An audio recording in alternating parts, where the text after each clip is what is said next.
All right, another edition of Evan Ginsberg's Legends TV. And the gentleman clapping over there is my co-host, Steve Ludwig. You said gentleman already. That's right. You were befuddled. I was befuddled? That's right. Good morning, Evan. Good morning, Steve. And joined by the distinguished actor, comedian, filmmaker, and today you're going to be a singer as well, George Diaz. I didn't even know I was going to sing today, but I will. All right. So you're going to sing at the end of the show with Alpha Halverson. That's nice. Improv. All right, we'll do some comedy song. We'll do a comedy song about Brooklyn or something. All right, I'm from Brooklyn. So am I. East Flatbush, where are you from? Greenpoint, Brooklyn. Greenpoint. I wrote a whole book about it. About Greenpoint? No, about East Flatbush. Greenpoint would have been tough. I didn't grow up there.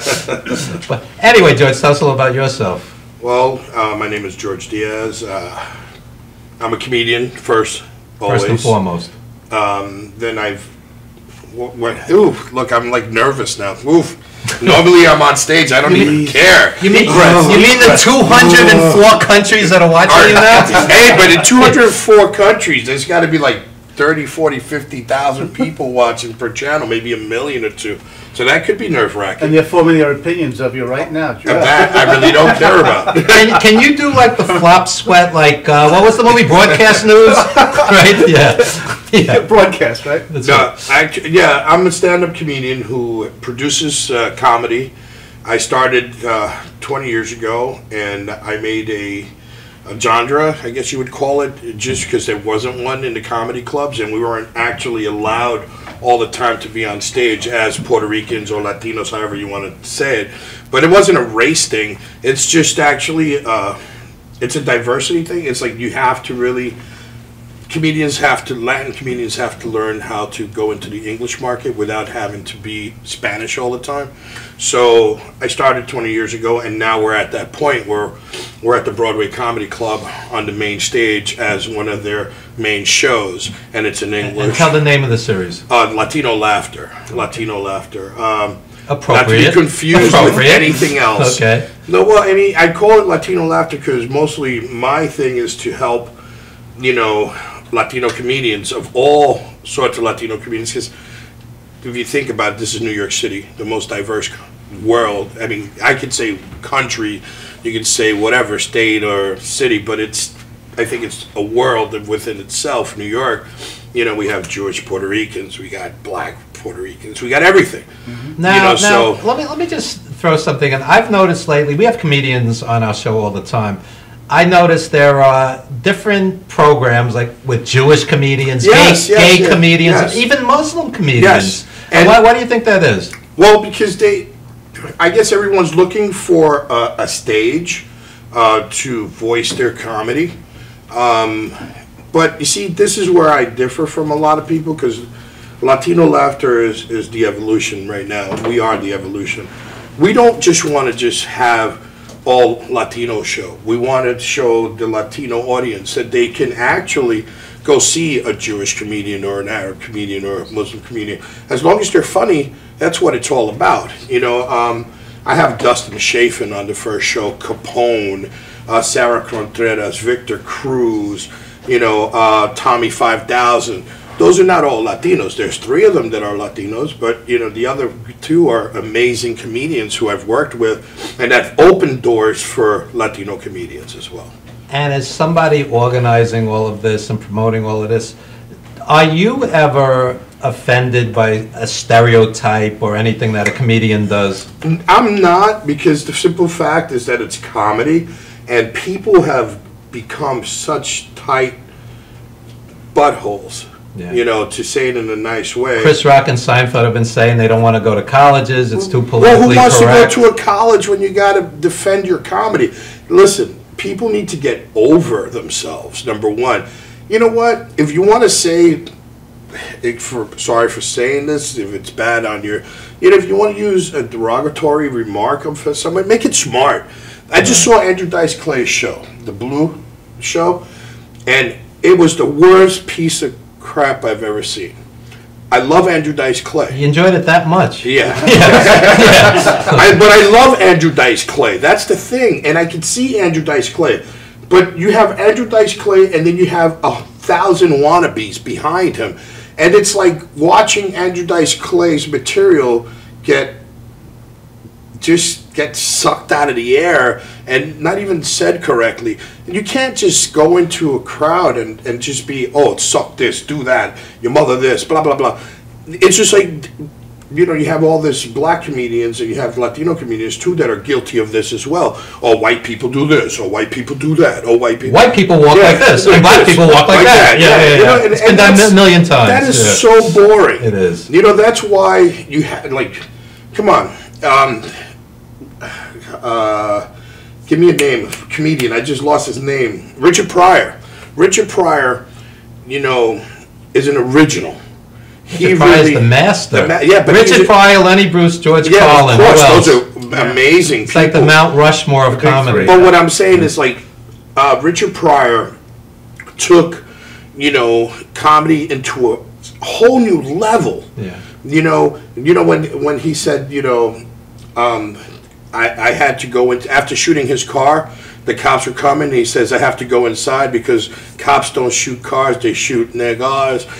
Come on, you can't get any better than that. But then Dave Chappelle, who's a new comedian, a very famous comedian, you know, if you really think about it, that's just an extension of Richard Pryor. Oh, Richard Pryor is influenced generations at this point. He peaked in the 70s. Of course, and he was an amazing comedian. You know, you have Chico and the Man as well. Speaking of great African-American comedians, our friend Nico White has a show coming up, right, Steve? Oh, Caroline's, right? The Carolines. I forget the date. It's October or September. They keep changing it, but it's in October, I believe. It's on Nico White's Facebook page. Right, NEKO, Nico White. This kid is so sharp. I think he's really going to make it. I got to go see him. And very insightful. It's not just slapstick. Headlining. Yeah, Headlining Carolines. Yeah. But you see, that's the thing. Carolines is another comedy club that is another cattle run. They're a good club, don't get me wrong. They do get a lot of the audience in there and all that, but it's just another commercial spot. You know, once you're there, then you go to another level, which is awesome. Played there before. Played there for many years. I love. So speaking of that, what are some career highlights of yours? Oh wow, I was the first all Latin comedy show on.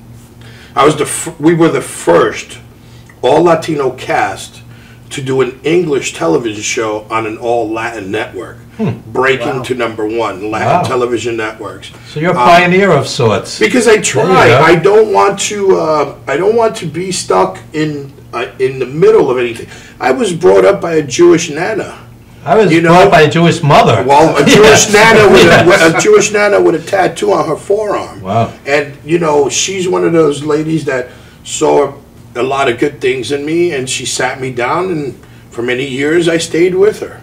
You know, she owned a store, but I was raised in New York. I was raised by Italians, raised by Colombians, raised by Irish people. You know, the melting pot. Yeah, but my favorite times were, you know, being in the Gallagher's house and getting drunk with the father, and he's talking to me in Gaelic, and I'm like, okay. Speaking of stereotypes, he was speaking Gaelic, man. But it makes sense after a few drinks. But you know, but that's not stereotype. He was an amazing man. I'm joking. You know, the word I learned the most was Pog Mahone, because that's all he said all day. I don't even know what it means, but I know it says something about kissing my. You know, so. But I grew up in a household with a lot of love and a lot of diversity, you know. A lot of my career choices have always been looking to go forward, never backwards. So I'm always looking to step up and work with other good people. I've opened up for many legend salsa stars. I was in South America, Colombia in '95 with Celia Cruz. Wow. I played here in New York City with Frankie Negron as well. He's done my show many a times on Broadway. Well, let me ask you something. I have seen that scenario in the past where comedians have opened up for major singers. Yeah, but and that could be a tough slot. Tell us about that. Well, when you open for a major singer like that, like Celia, you're not opening for her. You're not even doing anything. You're just going out there and saying hello to the crowd. You're not doing material. There's over 90,000 people in the audience. Wow. You know, it was a bigger audience than the Pope had. So you played in front of 90,000 people. No, I almost peed in my pants in front of 90,000 people. It was more like, hey, hi, goodbye, you know. But no, you're not doing comedy. Oro Solido, we did the USO. That was an amazing show because you have all these United States servicemen and their family in the audience, and it was for Latino Heritage Month, and we did a great show. You know, you have Oro Solido, who happens to be one of the biggest groups in the world, and you're opening up for them, so you have to do good. Right, you know, and you got 5,000 service men and their families. Who are there waiting for the band? Yeah, they're waiting for the band. But you know what's funny is, like, if you give them what they want to hear in your comedy, they will listen. They will actually listen and wait for the band. Right. You know, I got Dustin Chafin, who actually is on the first show on September 3rd, to do the USO for 4th of July. And there was 15,000 people. Wow. Now, they listened to him for about 40 minutes, do his comedy. And they loved it. That's an accomplishment. And we got to meet some Secret Service people, which was really great. There you go. Yeah, they were the ones that were really quiet on the side, you know, looking at us like, yeah, that's right. They're in the building, you know. And until I came up to him, I said, "What kind of service guy are you?" He goes, "The kind you don't want to know." I'm like, "See you later." Yeah. But my career moves. I mean, we have movies. I'm actually in a movie called Colors, which was filmed 6-7 years ago, which I'm very proud of. We're still trying to find the producer of that. It's finished, but it was never pushed out. I think it was shelved because of the film company.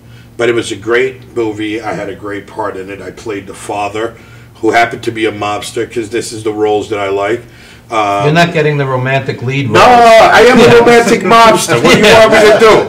I'll kiss you, then I'll kill your brother. You love Yeah, but then, I think we need them back, but that's besides the point. I should not say these things, you know, or speak of these things, you know. But, yeah, I mean, we've done movies. I work a lot with Victor Cruz, who is an excellent filmmaker. We just finished wrapping up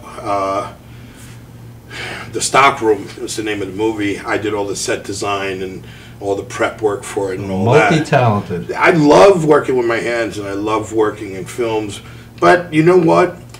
There's a big difference between me and a lot of other comedians and producers and all that. I never depend on it. It's my love and passion that I do it for. And when people depend on it, they have to work at it every day.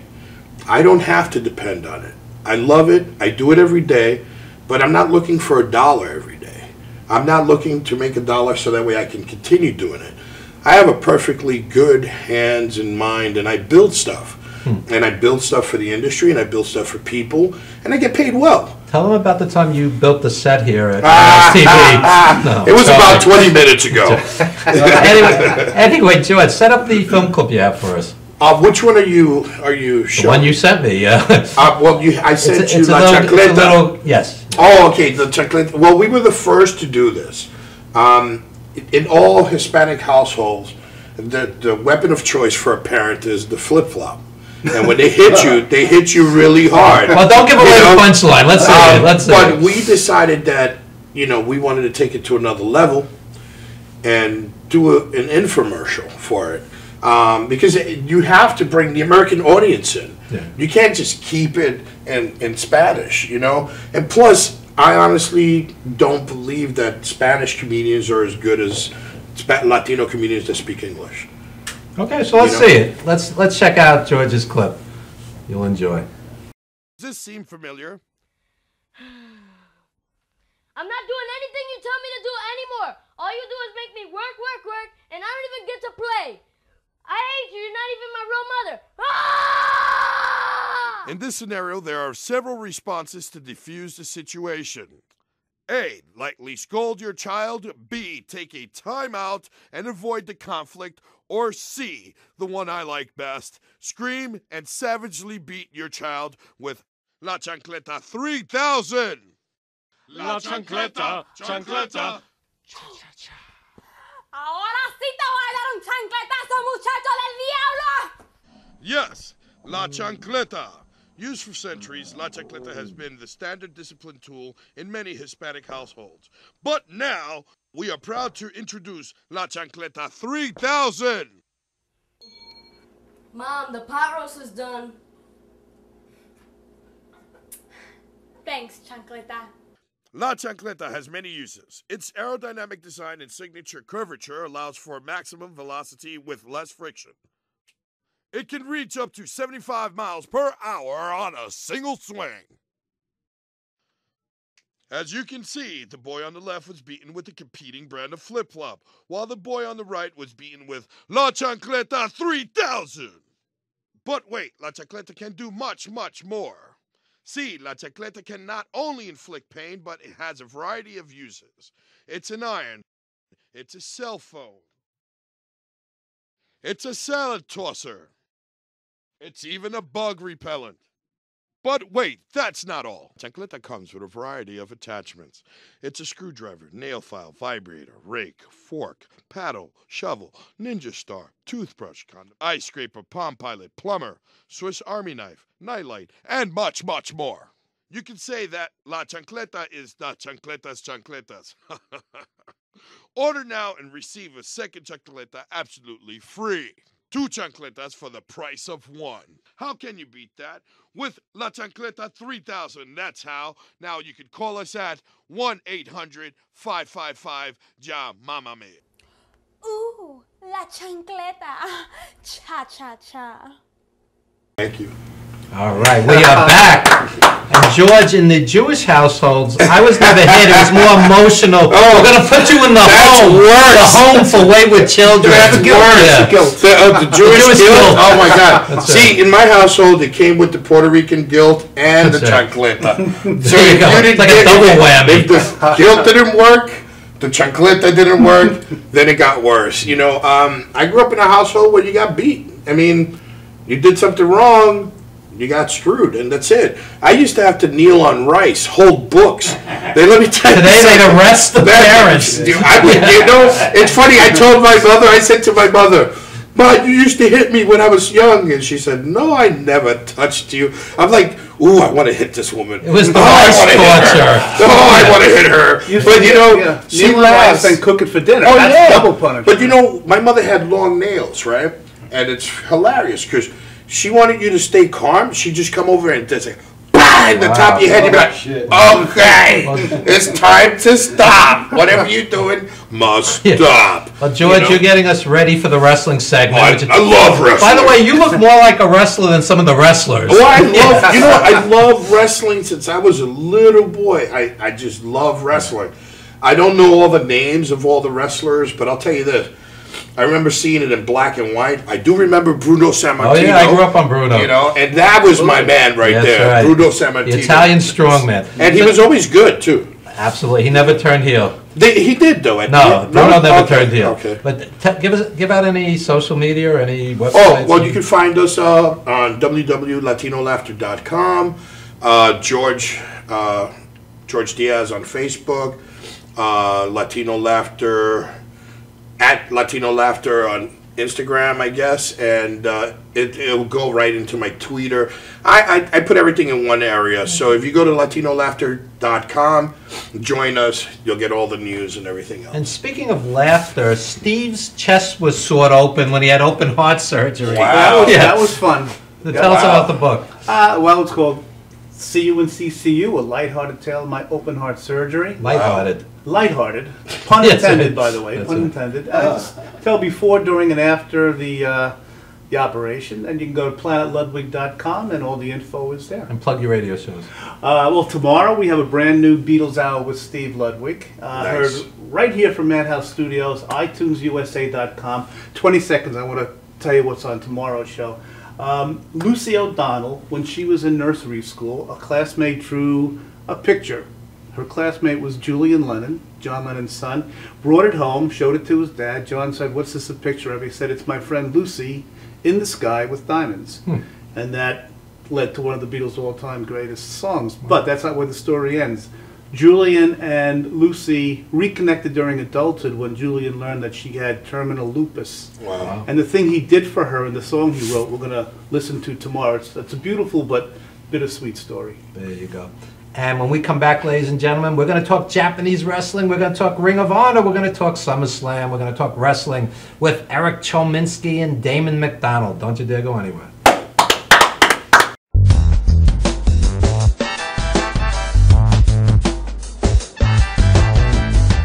Galaxy Luxury Coach is a full-service limousine and party bus company.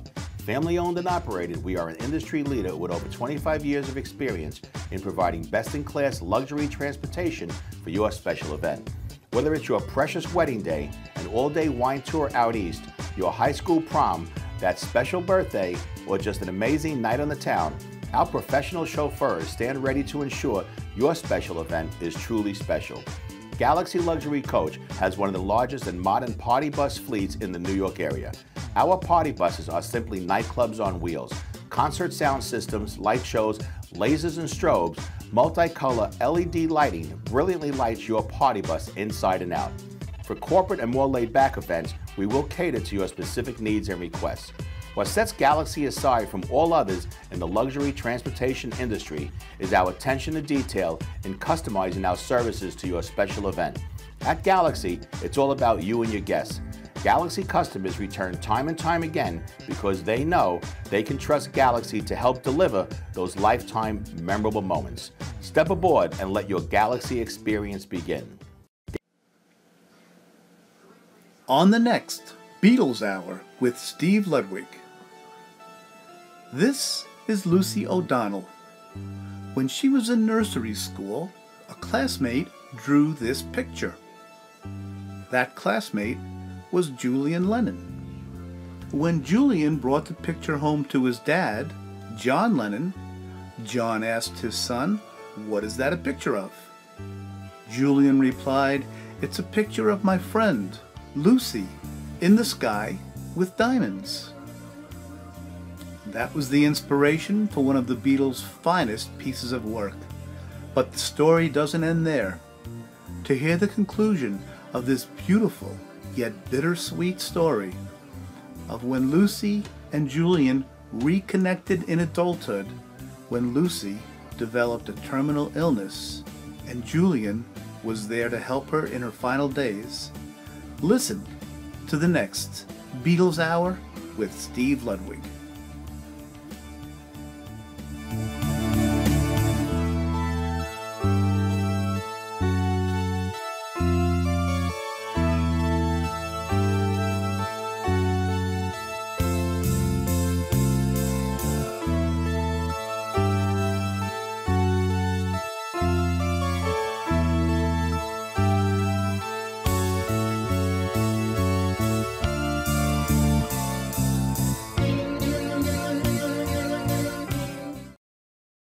For nearly a decade, Evan Ginsberg's Legends Radio has featured interviews with the greatest names in the arts and sports. Heard worldwide at legendsradio.net, the program has featured these great musical legends: Ray Manzarek of The Doors, Billy Corgan of Smashing Pumpkins, Judy Collins, Roberta Flack, and many more.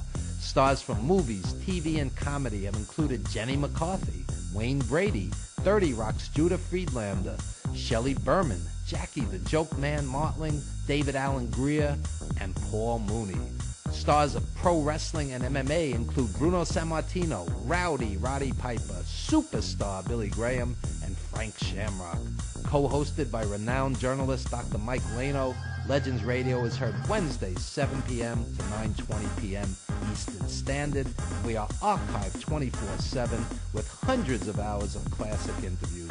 Legends Radio also features the best in indie music, showcasing talent deserving wider exposure. I'm from Brooklyn, baby. Don't forget the gravy. We are soldiers. You missed the birth of your mother and father. Don't you dare miss Evan Ginsberg's Legends Radio. Stretching under sedation or manipulation under anesthesia is a very gentle, very precise procedure to very slowly release any scar tissue that is formed as a result of a traumatic injury. Many people ask, how does this work? Will I get hurt? Will you stretch me too far? We only stretch the body part to its normal range of motion. After completing the post-MUA rehabilitation program, it's very common that our patients say to us, hey, I can play ball with my kid again. Hey, I can bowl again. Hey, I can enjoy hiking again. This is what makes it rewarding to us as practitioners.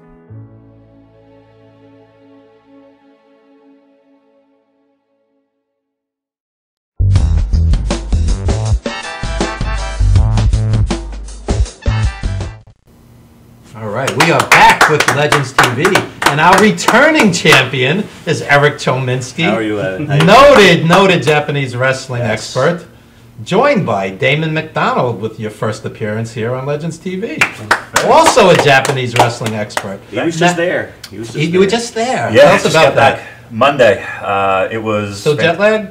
Oh, brutal. It's real. Yeah. Jet lag is real. So it's still in the process of recovering from the jet lag, but it was a trip I'll never forget. Was it your first? Or have you been No, it was actually the second. I went in late April, early May. Fell in love, and was actually going to a wrestling show, thinking, how am I going to get back here?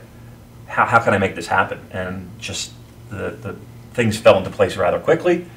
Found some money that maybe we didn't know we had, and the missus was like, well, you know, it's found money, so why don't you take advantage of this opportunity and really make this dream happen. Now, Eric did a similar tour, and he told me he burned through at least 10K, so you have to really love wrestling to do this. I was there for a month. That's a long time to go on a vacation. I went for a month. Yeah, it was 10 days for this last trip, but maybe not as much as Eric, but yeah, it was. I didn't have any problem spending money, let's put it that way. And what makes the Japanese wrestlings, and the average viewer, this is an arts program, in case you're not a wrestling fan, we're not talking sumo, we're talking professional wrestling, just like you would see in the United States, but far, far better, right, Eric? Yes. It's treated more as a sporting, athletic competition over there. There's very limited silliness compared to the Monday night sideshow that's on. I never, and now there's different companies, there is silly companies over there, and that's really not what we're talking about. That's not what we went over to see. But I've never watched like a New Japan show to where I was sitting watching it and I'm thinking, my God, I hope no one I know comes in while I have this nonsense on. How many times have you heard, I've heard this a million times, somebody says to me, why would an intelligent fellow like you watch WWE? Yes. And it really is kind of hard to explain because it's insulting generally. Yeah, and that's why I like the Japanese wrestling, because it's, you know... Feels like a sport. That's exactly what it is. It really feels like it's close to a sport. And they are true athletes. Tremendous world-class athletes. They're the best. They have the best matches in the world. And to show how it's treated as a sport, they just had this big tournament called the G1. The winner of the tournament gets to be the fight for the champion at their version of WrestleMania. And the next day, the front page of the paper was the guy holding the trophy. And can you imagine, like, front page of the newspaper? It was a major publication. Yeah. You know, John Cena holding up the title on the front page of the Here New York you Post. would Never have an advertisement for SummerSlam with a diva half naked. Yes, exactly right. You know, you guys are the experts. Why is it that Japanese wrestlers seem so much more acrobatic and high flying? In certain cases, at least it seems that way to me. A lot of the lighter weight wrestlers, the juniors they call them, you know, they tend to spend a lot of time in the air. But even so, there are wrestlers that are considered juniors, lighter weights, that have more of a ground game, so to speak. Mm-hmm. So it really depends upon who they are and who the character they develop. I meant that in a positive way. No, listen, high flying is like the greatest. It's, you know, my personal favorite wrestler growing up and even to this day is a gentleman named Jushin Liger, who you know, is pretty credited for revolutionizing the junior ranks. So for me, you know, that high-flying stuff is the stuff that is easy to gravitate to and easy to digest, because it's, you know, a person like that doing a move like they do, you know, your eyes are gonna pop out of your head. You can't believe what you're seeing. I want you to know that I was at Madison Square Garden the night that Tiger Mask wrestled Dynamite Kid. I was there, and it was like so far ahead of its time compared to what we were used to. Watch that stuff now. I mean, tremendous. Tremendous. It's funny that you mentioned that because my first introduction to Japanese professional wrestling was when Tiger Mask was on that particular tour, and he was on a TV taping for the WWF at the time. He wrestled Mr. Saito, and he did a dive outside the ring over the top rope, high-flying move. And as a youngster, maybe 7 or 8 years old, probably even less than at the time, he was amazing. I never saw anything like this. This cartoon character wearing a mask, like a tiger, jumping over the top rope. Ahead of his time. Yeah, it was so revolutionary to me, and it struck a chord to me forever. And you know, I would say to my friends, "Oh my God, this Tiger Mask!" Nobody knew what Tiger Mask was, you know. And finally, you know, when the internet and everything kind of newsletters kind of started booming, you know, you would see Tiger Mask being talked about, and it's like, oh my gosh, he's a real person again, and he's really here, and so I got to go find him, and that's kind of how it happened. And speaking of the internet, tell us about your radio show and tell us about your Facebook page, Damon. Your Facebook. I have a Facebook group called Classic Japanese Pro Wrestling, which I started because I wanted to give, and I'm also the guy on the computer that is posting all the videos from these Japanese companies. And I just wanted to do it to show people that there was an alternative out there other than Monday night at 8 o'clock. And there was a better alternative if you liked pro wrestling. You know, it's a better product over there for in-ring action. There's not a lot of silliness. One of the things that you mentioned earlier, over there, they all have to go through these dojos, training. And it's worse than the military from what people describe. It's just very, very brutal what these guys go through. And when they have their very first match, these guys are already ready. As compared to over here, to Evan's favorite wrestler, The Miz, right? Who, you know, to me, I hate The Miz. I hate his face. I hate everything about The Miz. I'm sure he's a nice guy. But why? Because The Miz, feel about him? The Miz was on that stupid MTV show, like The Real World or whatever he was on, and now he's on wrestling. So to me, he looks like the 2-bit, low-level TV actor who wants to be pro wrestler, and that's what he looks like to me. He never went through hard wrestlers should training. look like Nakamura. He never went through any like hard, difficult training. I love Nakamura. Nakamura is great. He's my favorite by far. He's really, really Let me great. just say something about him. He is the total package. Yeah. This guy can wrestle, he can fly, he can brawl, he has a good gimmick, he has tremendous charisma, he has a unique look. He is the total package. He is what a pro wrestler should be. Right. You know, he is absolutely great. And the thing about Shinsuke is he is easily digestible for North American fans as well. He's one of those guys that just has charisma that just not just oozes but pops off the screen. So it's easy for someone who's new to the product and new to New Japan to kind of see him and be, wow, that guy's, you know, that he's it. And add to that just the ability to have classic, they call them 5-star matches, just fantastic, you know, rewatchable, legendary classic matches. You know, it's total package. I'm going to wrestling for 40 years, literally. I started going in 1974. I've seen the best of the best, and I'm excited to see him tonight because the guy is the best in the world as far as I'm concerned.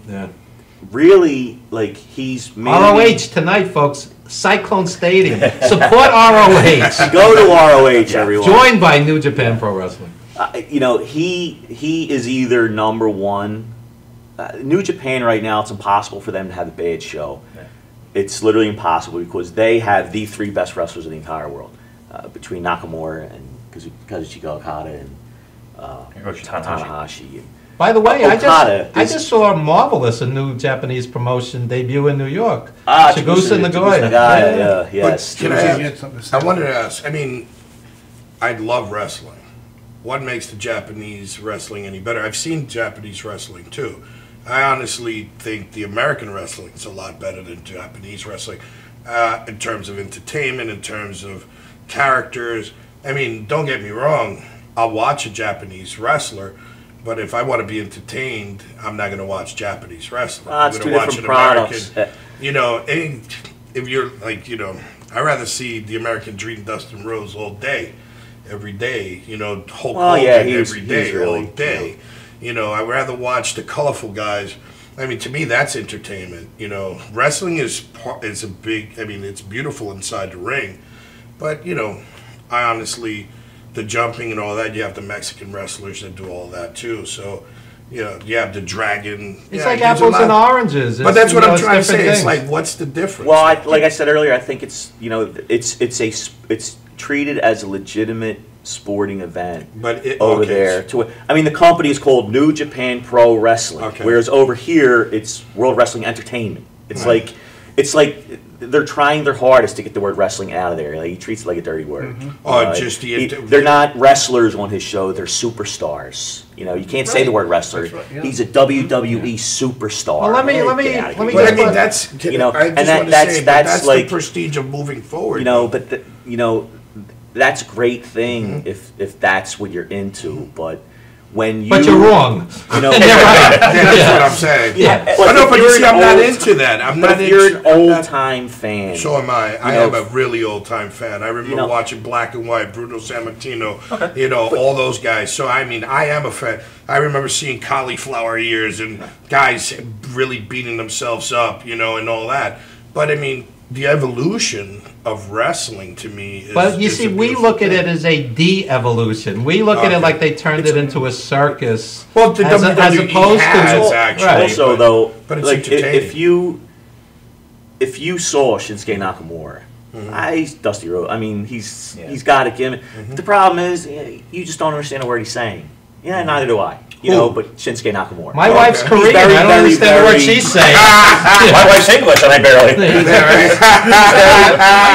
No, I just say because they do have characters like that. But the problem is the Japanese wrestling in America. It's such a small niche audience, and it's hard to relate for a lot of people because you just don't understand what they're saying, and there is no English commentary, and there is no subtitles, and you sort of have to put together what they're saying on your own. You can, if you watch enough wrestling, you can figure out what they're saying. Well, I watched the Japanese wrestling on this Japanese channel, and I was entertained by them a lot. I mean, they had a wrestling ring with like barbed wires on the side, electricity, and I'm like, wait up, someone's gonna fall on this thing, man. I went to one of those. I want to wait for that. On one of those. You know what I mean? I want to wait for someone to get thrown into this thing, and it was live, so I'm like, whoa, hold up, these guys are Onita crazy. specialized in You know that. what I mean? But what I'm saying is just, you know,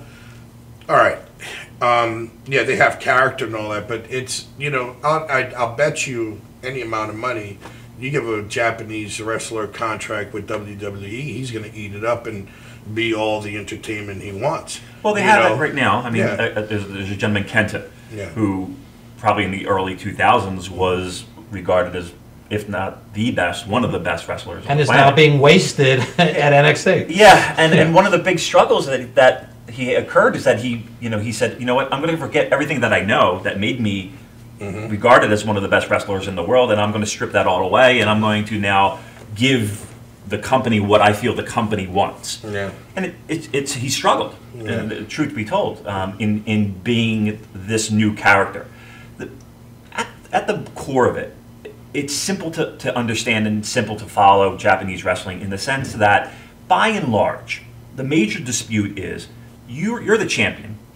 I'm the challenger, and I fought, and I've bled, and I've paid the price to finally get a match with you. Of course. And I want your belt, and I want to prove that I'm the best. And you, as the champion, are going to say, not so fast. That's really the draw. That's the sport element of it, in the sense, and it's simple. I want to be better than you. Not a lot of goofiness. Are these guys fighting for real? No, that's what I want to know. It's stiffer. Okay, it's stiffer. See, because I mean, if you're telling me all right, I But it's bled still and pretty I current. went to be, the champion. I want to beat your butt. You know what I'm saying? I really want to beat your butt to prove that I'm the champion. I mean, if it's like Well, that's that, what then MMA I'm is all for. it. Yeah, exactly. I They're- love MMA. They can be very, very stiff, though. Yeah. New Japan's, man. I mean, my wife doesn't know nothing about wrestling. Anything. She doesn't know anything. She knows you spent 10K in the last She show. knows. Yeah. She knows that I No, spent the only reason why I asked these there's things times is 'cause- where I'm watching like a big Japanese main event, and she'll sit there and she's like, "Are they really fighting?" You know, she's confused because she's used to this nonsense that you see on. And now she's watching this, and she's like, "These guys look like they are killing each other." And then the match ends, and these guys got the black eyes, and they're just chest red. So you're saying it's like the beginning of the old school yeah, wrestling. it's very, very stiff. See, I like that.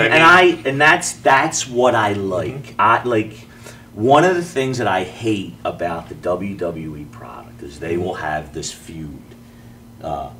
John Cena against Randy Orton for the 700,000th time. 320 times they wrestled. No exaggeration. No, But that's a real it's like, number. 320 times. Wow. You think they get it right by now? They will have what should be this issue that they dislike each other because the promos that they're cutting on television is that these guys intently dislike each other. And then the match begins.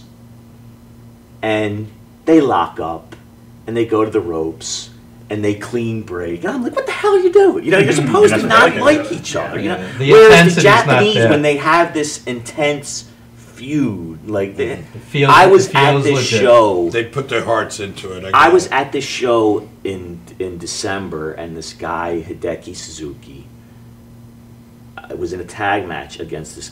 The other guy was Funaki, is his name. And it looked like a fight that you would see at 2:30 in the morning as a bar was closing. I mean, they were just beating the holy hell out of each other.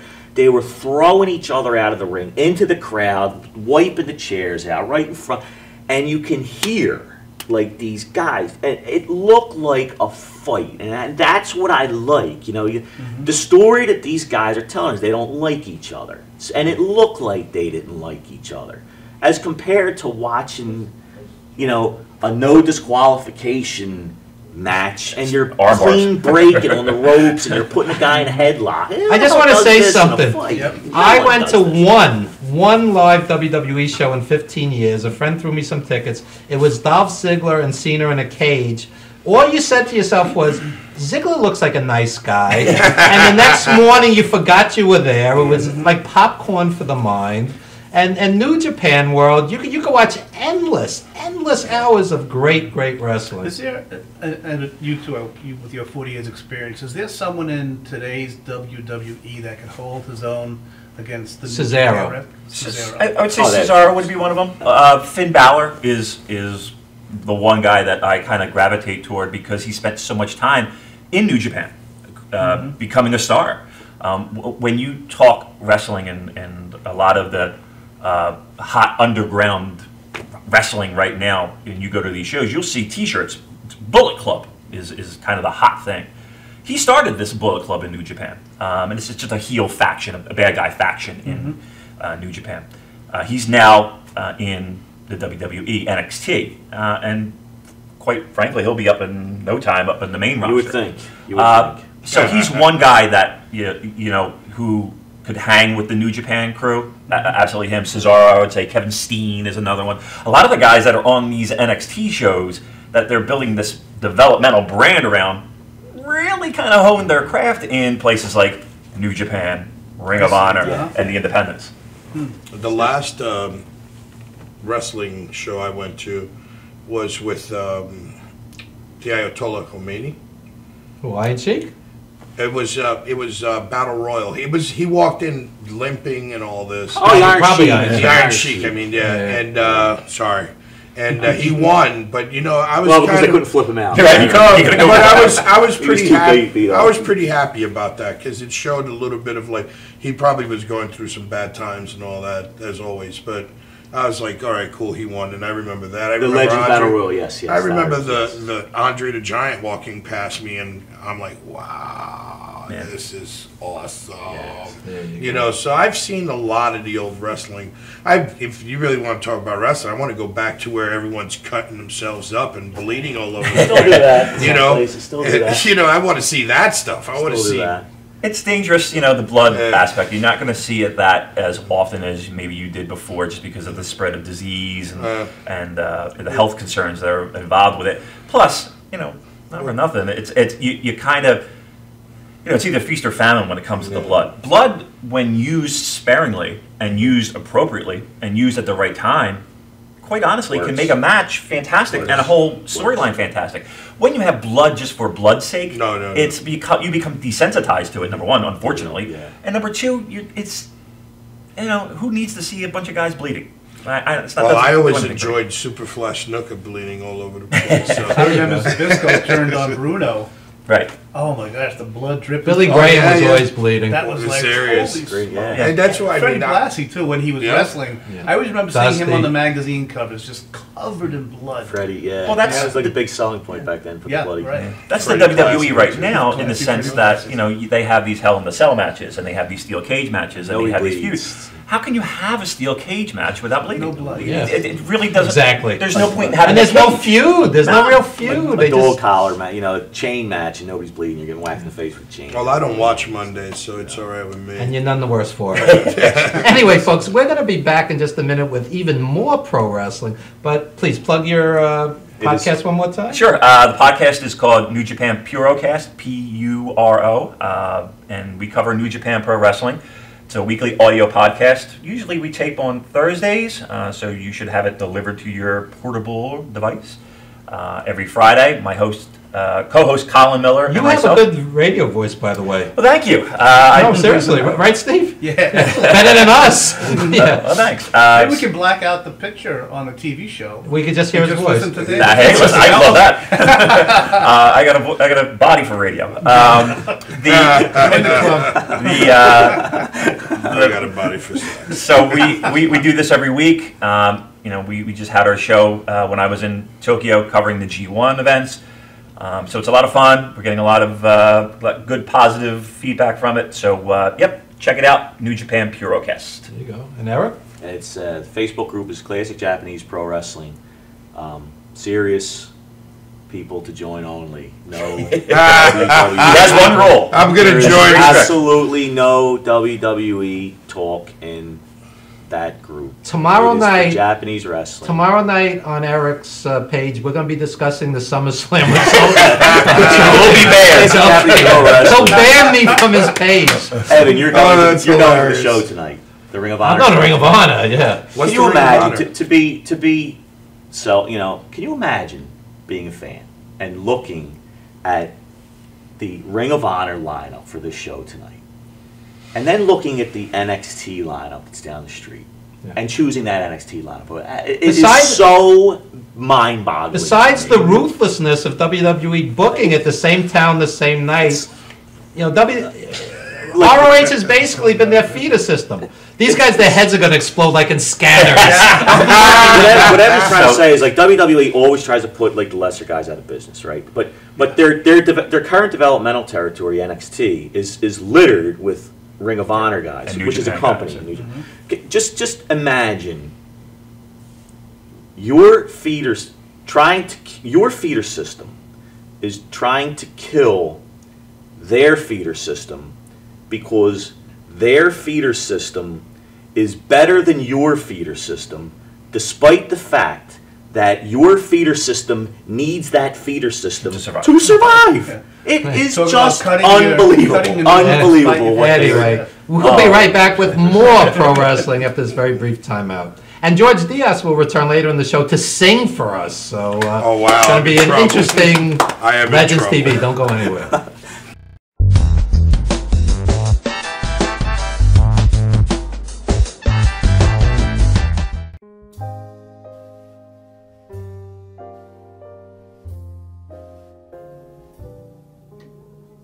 My name is Dr. Robert Brevard. I'm here for Multi-Medicine in Westbury, New York.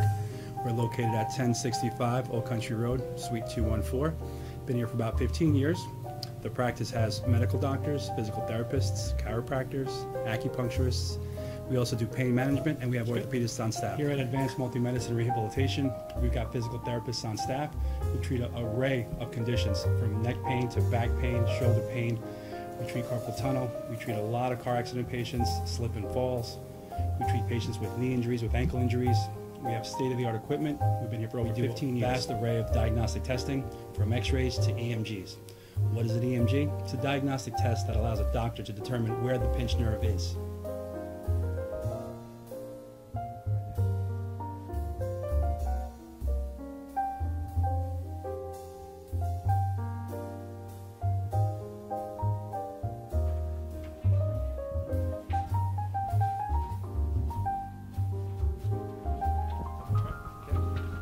Cora is a physical therapist at Advanced Multi-Medicine and Rehabilitation. She's working on Stephanie, who was involved recently in an automobile accident. Stephanie has tight thoracic and cervical musculature, and Cora is doing some myofascial release work and some therapeutic stretching, doing it to help her with her pain. Vicky is also a patient here at Advanced Multi-Medicine and Rehabilitation. Vicky is now working her leg muscles, specifically her quadricep muscles, trying to strengthen them after an injury she sustained.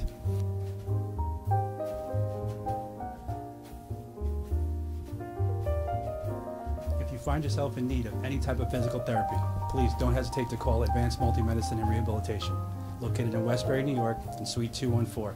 Phone number is 516-334-7000, or find us on our website at advancedmultimedicine.com.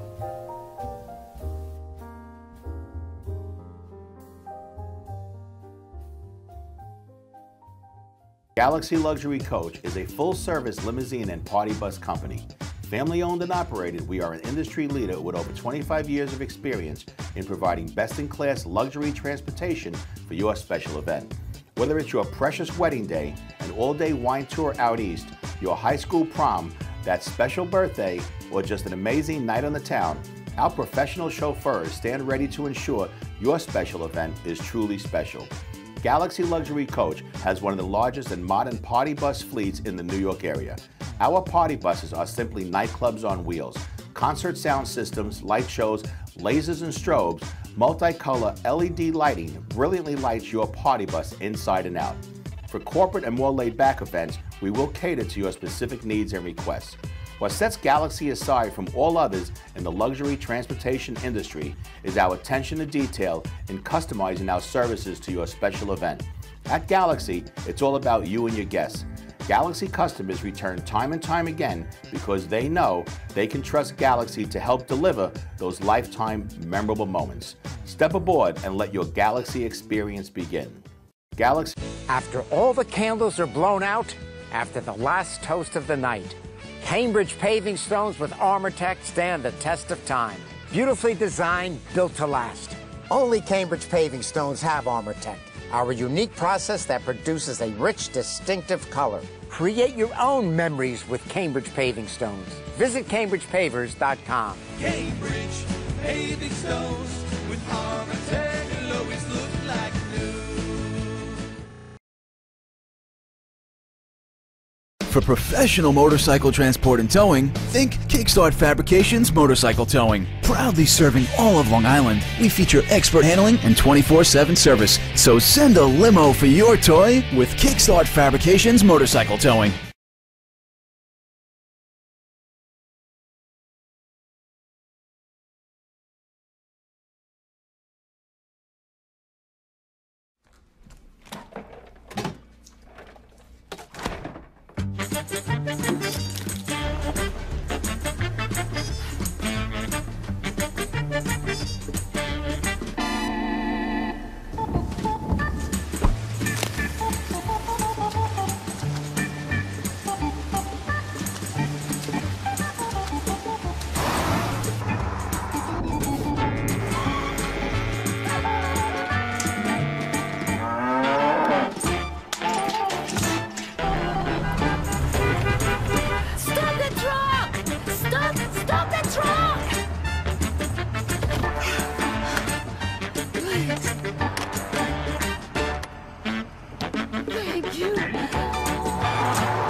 on the next Beatles Hour with Steve Ludwig.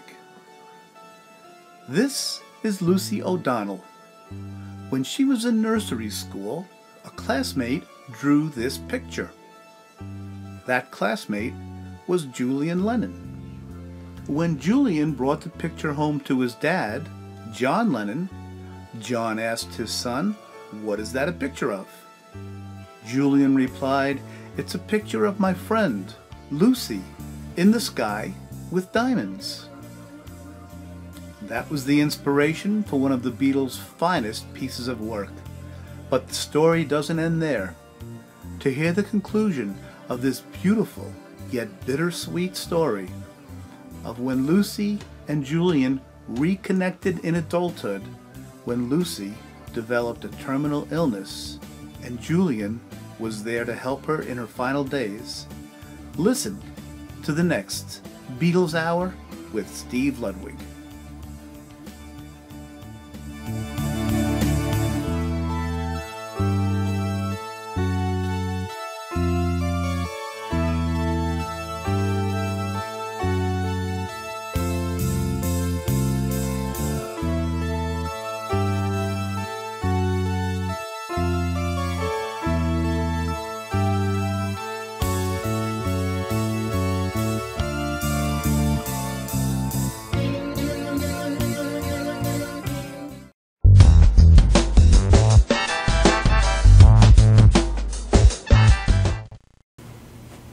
We are back with Legends TV, all the way from Vegas, Charlie Armstrong. I am here, sir. I appreciate the opportunity to come on and talk to you guys today. Absolutely. Robbie Rebel with the best hat we've ever had on the show. Thank you. There you go. Zainab Ali and our returning champion, Vinny the Guido, who's been on many, many times. And tell us about your organization, Charlie. First of all, just record for everyone, Vinny Guido does not represent Gimmick Tree Entertainment. I personally don't know this man. I was picked up at the airport by two blind people, including him. Gimmick Tree Entertainment, I've been in the wrestling business since 1998. I got started with Jimmy Valiant down in Virginia. You were like 3 when you started. You have a baby face. I know. Yeah. That's awesome. Awesome. I've been in it for a lot of years. Started with Jimmy Valiant. I love Jimmy Valiant. He put me in his Hall of Fame. Oh, down in Charlottesville. Yeah. Sure, absolutely. Yeah. He hits. So you know the building very well. Oh, a little tiny building.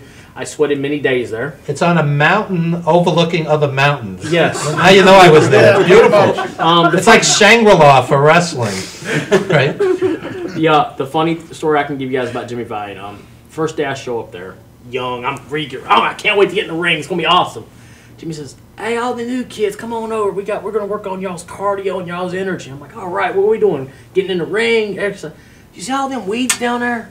You boys go pick all them weeds real quick. Help, we got to beautify the school." That's like the dojos in Japan, right? Sure, Go pick the weeds. Take some weeds out there. Yeah, pay your dues. You know. I want you to know, Jimmy has tattoos of wrestling boots because he wants to be buried in his wrestling boots. This is I true. love that guy. He's colorful. Colorful. Very colorful. And then spent a couple years with him in the Virginia, North Carolina area, and then headed out to California. Ended up working with Jesse Hernandez. I said beforehand in wrestling, Jimmy introduced me to wrestling, but Jesse gave me my bachelor's degree and master's. He took me under his wing, and at 21 years old, I started promoting shows for him. Wow.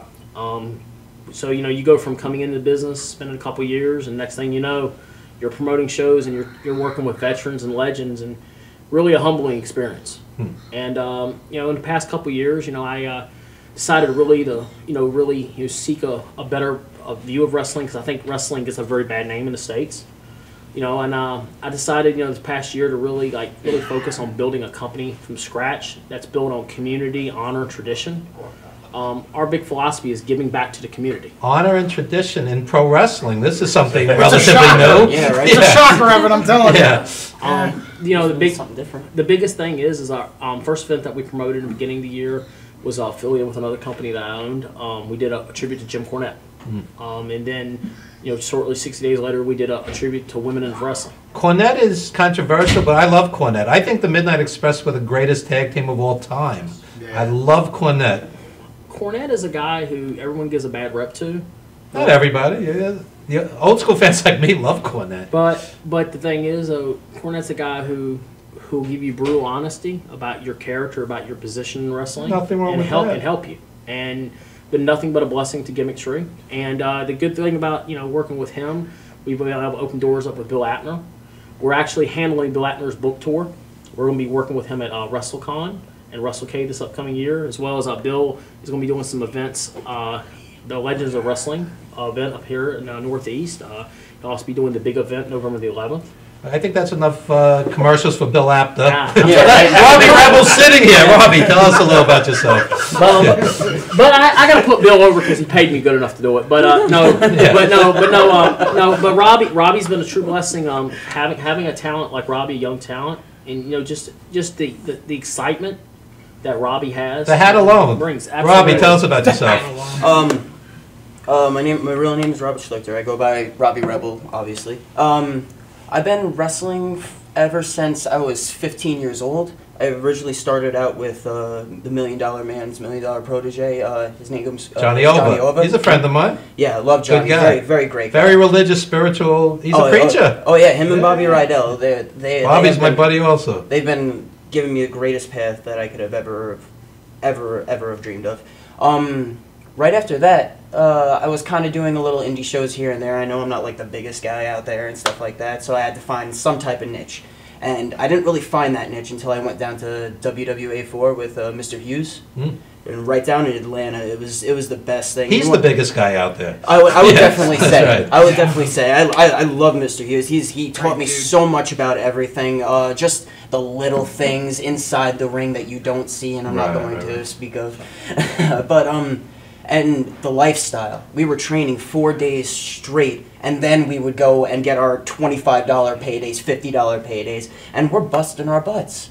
I was living in a. If it makes you feel any better, I got one of those the other day for emceeing a blues show.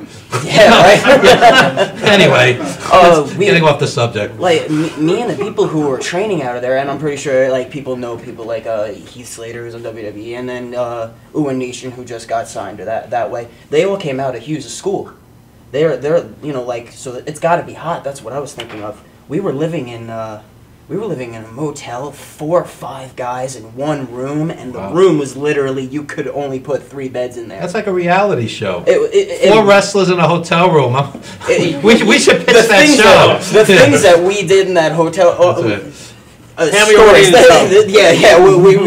the end of the show. It was crazy. It was crazy, but I will never forget that. And then more recently, I think actually next week, I'm going to be in my first ever cage match. There you go. Yeah. Beautiful. And Zainab and Vinny, tell us about your role in the organization. Well, like I said, I mean, I basically help Mr. Armstrong here with the with the